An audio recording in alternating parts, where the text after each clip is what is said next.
Bonjour chers étudiants et bonjour à tous les élèves qui suivent le module de l'électromagnétisme, que ce soit aux écoles d'ingénieurs, les ENSA, les cycles prépa. Aujourd'hui, je vais continuer le cours sur les ondes électromagnétiques.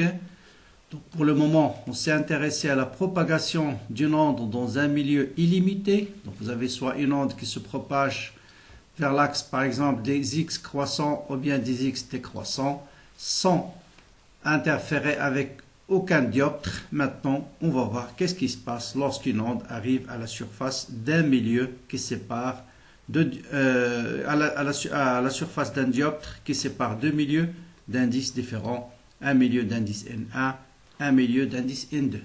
Donc vous savez bien que dans ce cas-là, vous avez des phénomènes de réfraction et des phénomènes de réflexion, et les ondes suivent les lois de Snell et Descartes. Donc vous allez voir que les lois de Snell et Descartes vont résulter des conditions de passage de l'onde électromagnétique à la surface qui sépare deux milieux d'indices différents.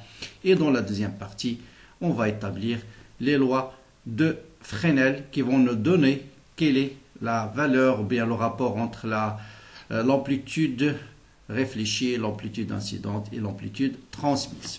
Bien, commençons par faire un petit rappel rapide sur les conditions de passage. Bien sûr, les conditions de passage résultent des équations de Maxwell généralisées, que je rappelle ici. Divergence de D égale à ρ, des rotationnels de E moins D de B sur D de T. Bon, ces deux-là, ils sont valables quels que soient les milieux. Donc voilà les relations qui dépendent du milieu. Rotationnel divergence de D égale à ρ et rotationnel de H est égal à J plus D de D sur D de T. Commençons par les équations qui font appel à rotationnel. Donc vous savez que le rotationnel sous forme locale devient la circulation. La circulation du champ électrique égale à moins D sur D de T à travers la surface S qui entoure le contour gamma de D de B sur D de T fois D de S.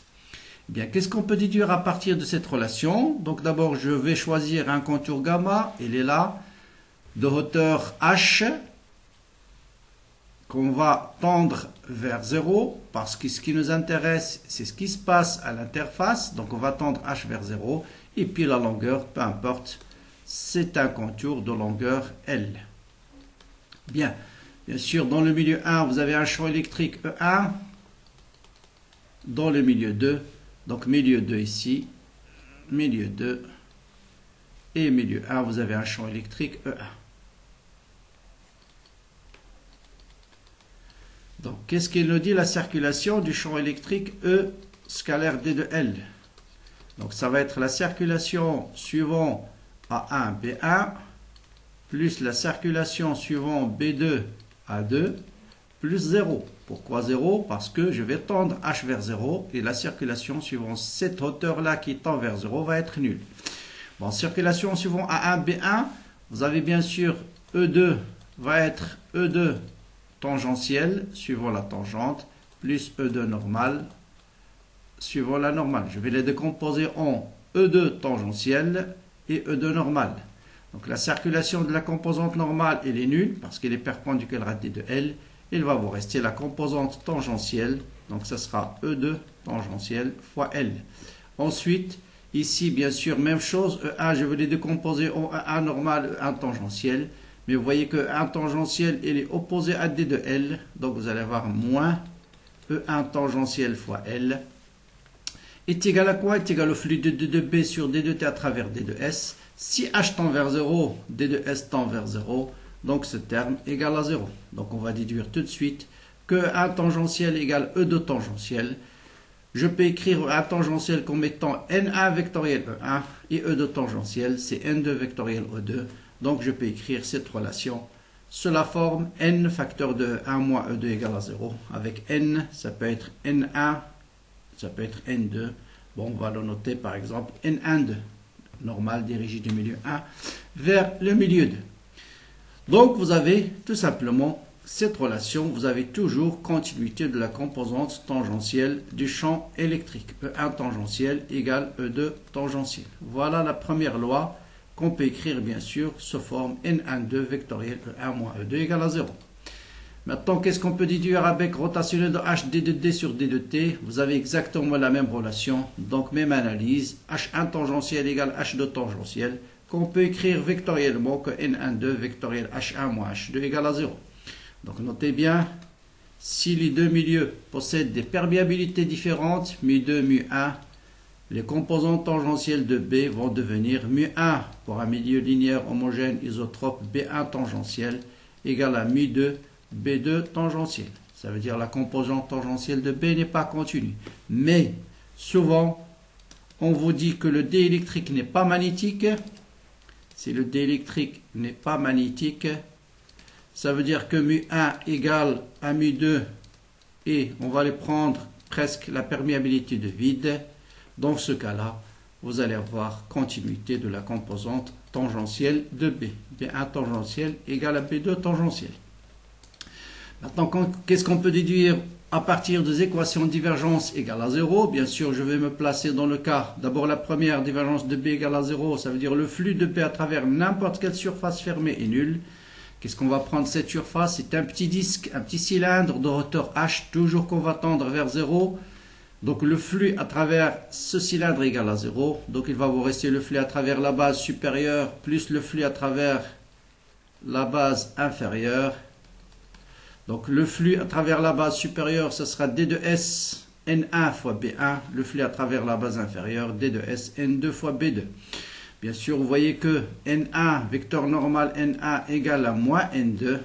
Donc je peux écrire cette relation en simplifiant par D de S. N facteur 2, par exemple N1, ou bien N12 facteur de B1 moins B2 égale à 0.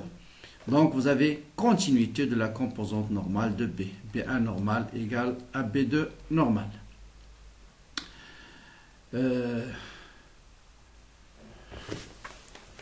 Donc de même, bien sûr, exactement même démonstration, si bien sûr ρ égale à 0, on se place toujours dans le cas sur interface entre deux dés électriques, donc pas de densité de charge, pas de courant surfacique. Donc même relation, donc même démonstration, N12 scalaire D1 moins D2 égale à 0. Autrement dit, D1 normal égale à D2 normal.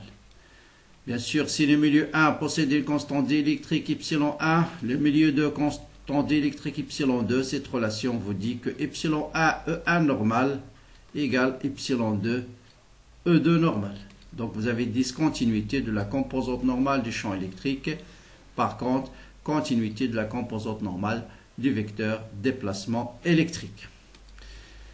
Donc voilà en résumé les quatre relations de passage.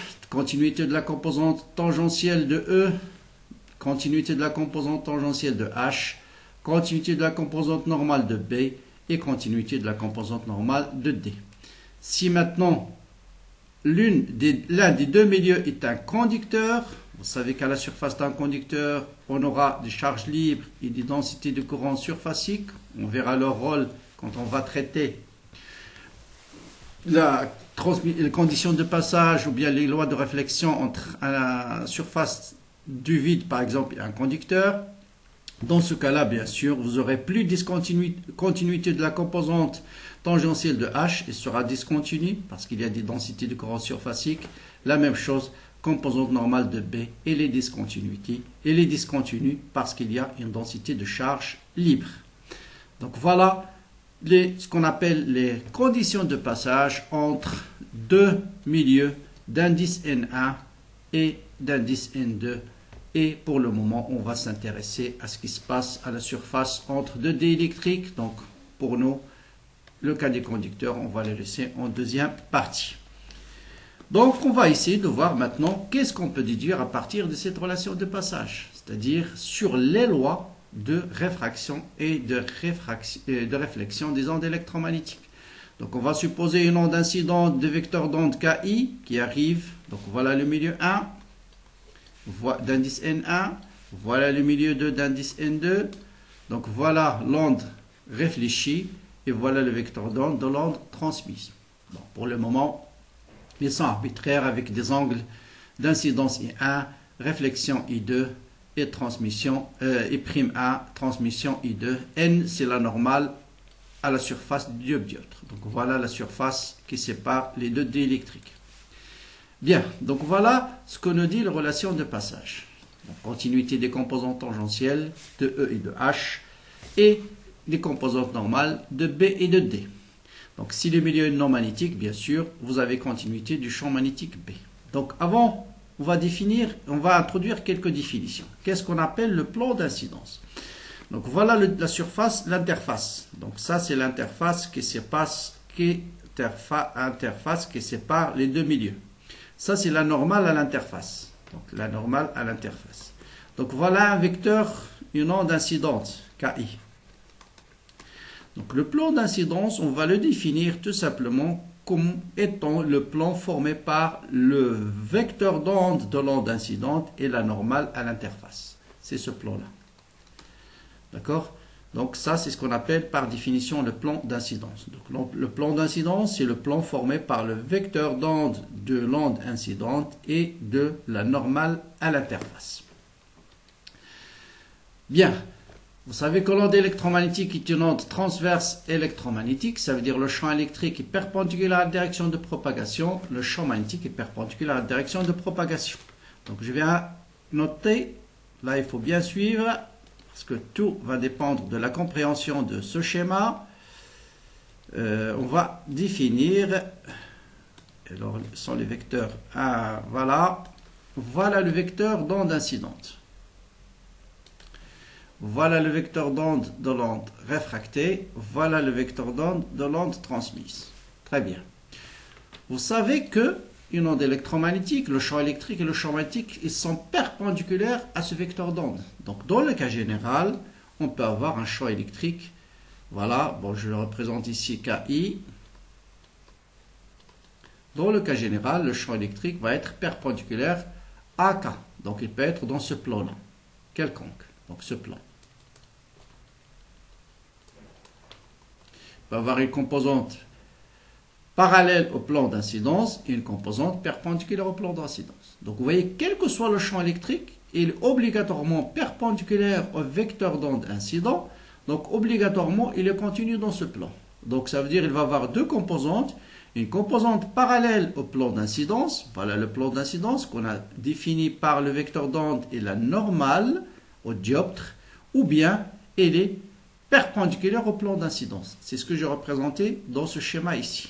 Donc le vecteur champ électrique, il est perpendiculaire au plan d'incidence. Donc là, c'est dans le cas où E est perpendiculaire. Là, c'est dans le cas E incident, EI est parallèle au plan d'incidence. Et donc, on va distinguer les deux cas.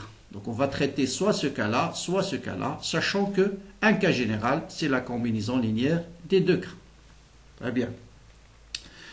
Prenons le cas où E est perpendiculaire au plan d'incidence. On va s'intéresser à EI perpendiculaire.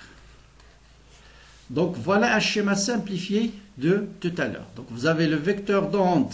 Donc je vais mettre des vecteurs, c'est mieux. Voilà le vecteur d'onde KI. Voilà le vecteur d'onde KR.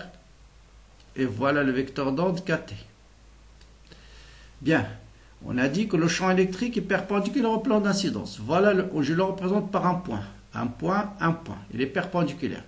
Donc vous savez que B, K forment un trièdre direct. C'est-à-dire KEB ou bien EBK, c'est la même chose. Donc K vectoriel E, voilà la direction de B. Donc vous faites produit vectoriel. La même chose.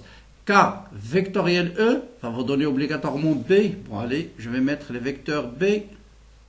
Très important ce schéma parce que tout va dépendre de ça. Donc voilà le champ BI.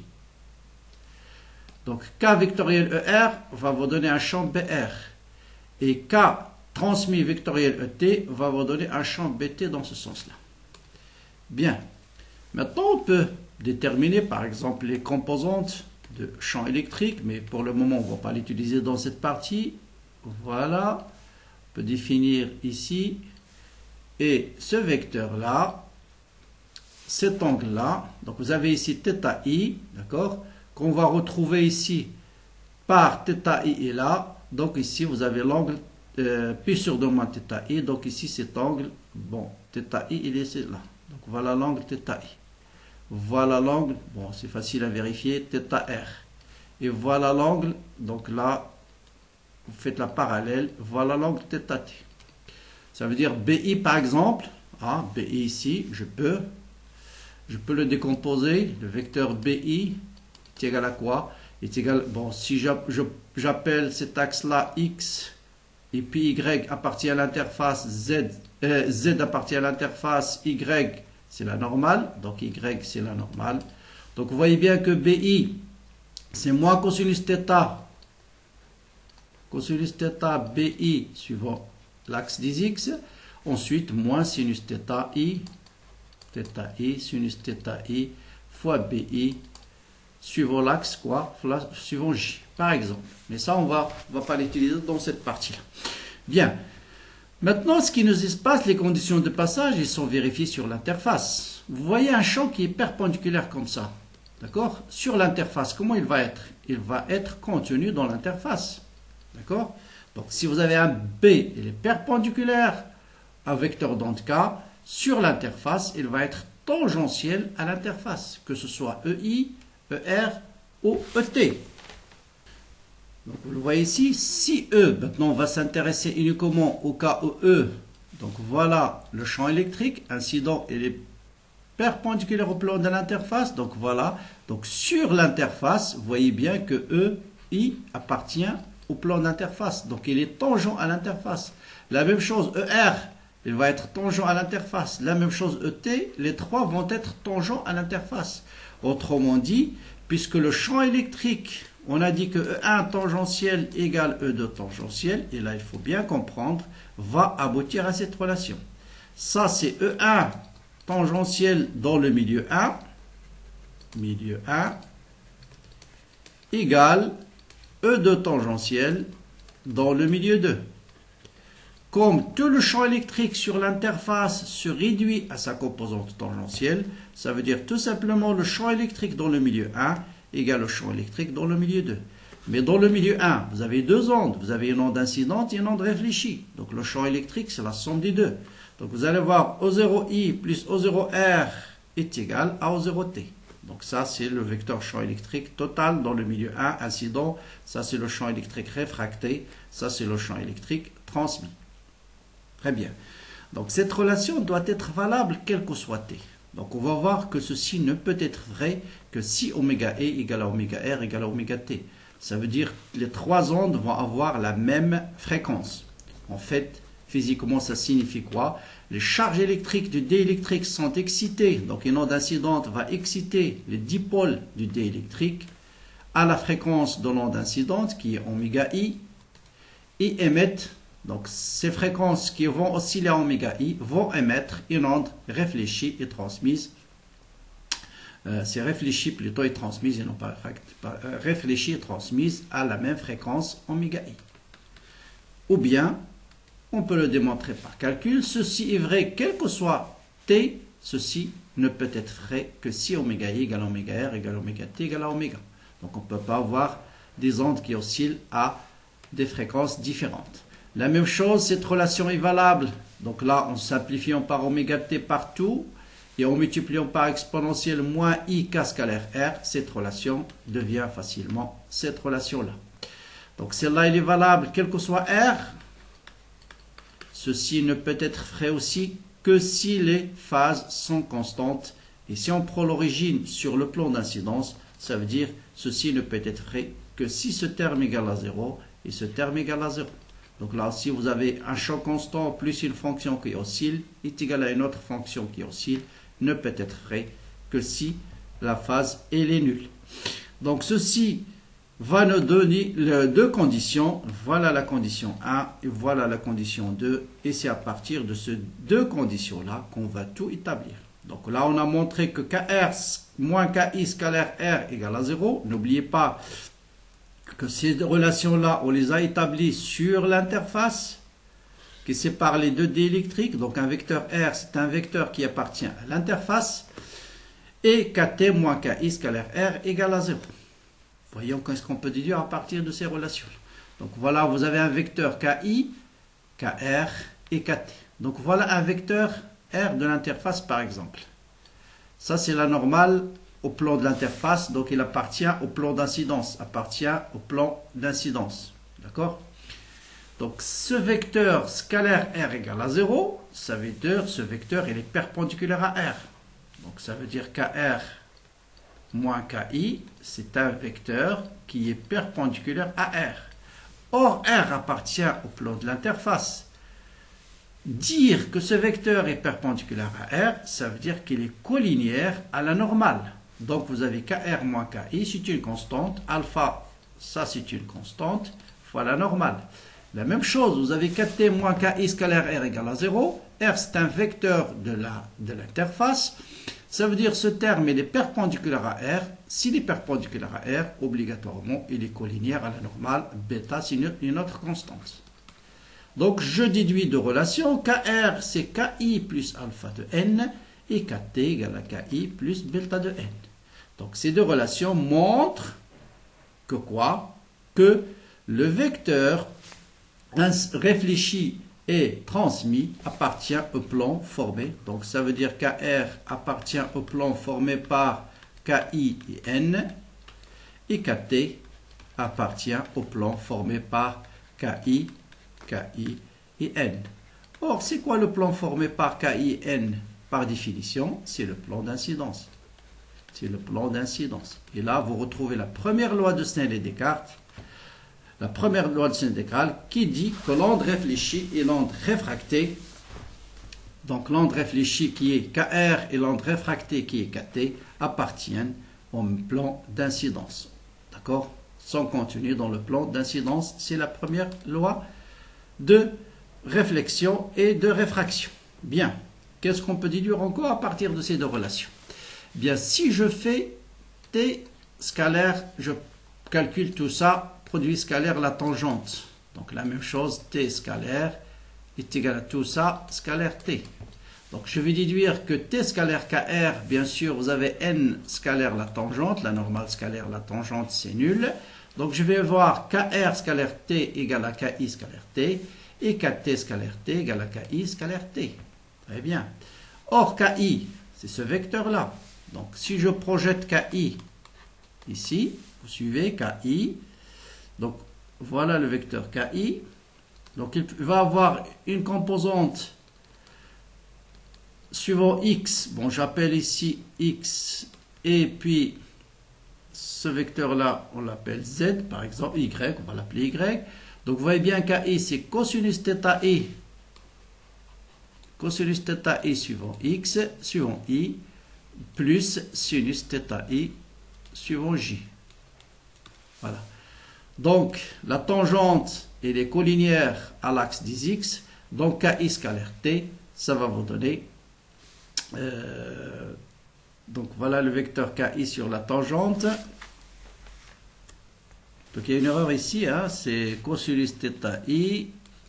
Donc, vous voyez bien que KI, c'est cosinus θ I suivant J, hein, suivant J, θ I suivant J, et plus sinus θ I suivant I. D'accord? Donc, vous voyez que K scalaire la tangente, donc c'est tout simplement le module de K fois le module de T fois sinus de l'angle entre K et la tangente, et l'angle entre K et la tangente, c'est θ I.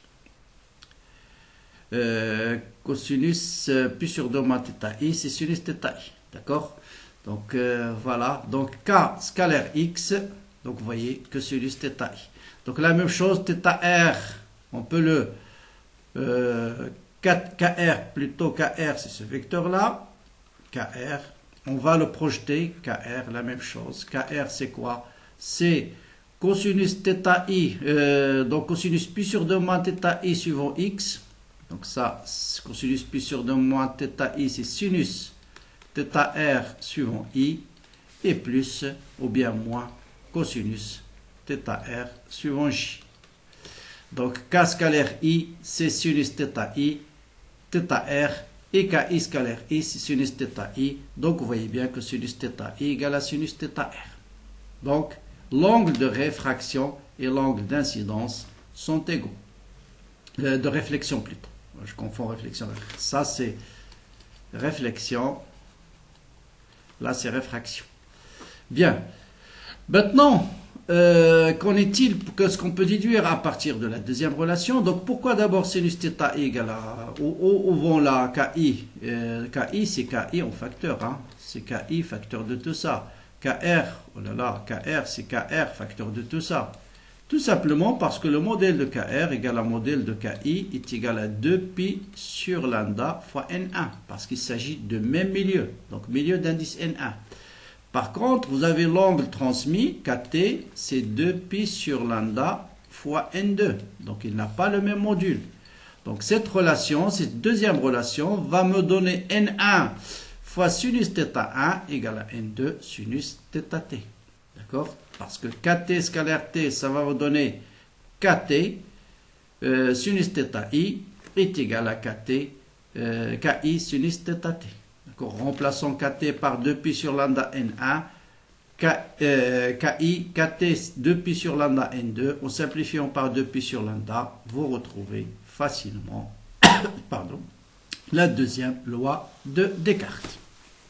Donc, même chose, bien sûr, voilà la composante tangentielle de KT, c'est sinus θt suivant I. Donc voilà, composante tangentielle avec KT toujours, tout ça fois KT, j'oublie toujours le module, KT fois K de T. Donc vous voyez bien que KT sinus θi, θt est égal à KI sinus θi, donc θi, θt, θi, θt. En simplifiant par 2pi sur lambda, on arrive aux fameuses lois de Descartes. Voilà pour cette première partie où j'ai essayé de vous montrer un peu les conditions de passage, ou bien les relations de passage. Ensuite, qu'est-ce qu'on peut déduire à partir de cette relation de passage?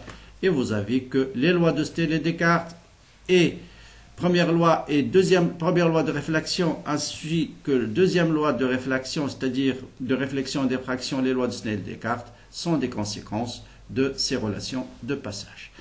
Maintenant, on s'est intéressé uniquement aux directions de l'onde incidente, l'onde réfléchie et l'onde réfractée. Dans la deuxième partie, on va parler de l'amplitude. L'amplitude de l'onde incidente, de l'onde réfléchie, et on va définir ce qu'on appelle le coefficient de réflexion et le coefficient de transmission. C'est ce qu'on appelle les lois de Fresnel. Donc voilà, à bientôt pour la suite.